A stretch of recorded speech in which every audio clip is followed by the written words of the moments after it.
Amin kata kamu malam tadi dapat 3 ekor je. Oh ya. Wah. Tak ada ikan, tak ada ikan. Tangkap 1B je yang kecil. Tangkaplah 1A tu. Tak ada ikan.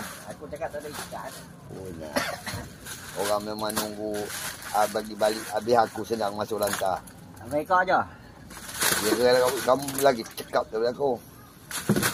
Dia ada. Ali kata ada. Tapi agak mandang. Dia kata ada ekor lagi. Tepi saja dah.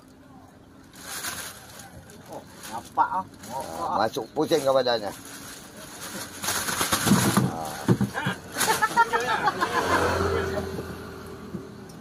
Arwan B, ni Arwan A. Kau bertangkap. Oh, bahaya. Dia berpusing-pusing macam gasin.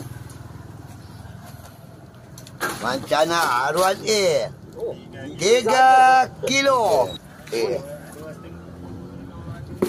Aku ikannya lompat-lompat saja. 2 kilo. 3 kilo, 2 kilo. Okey.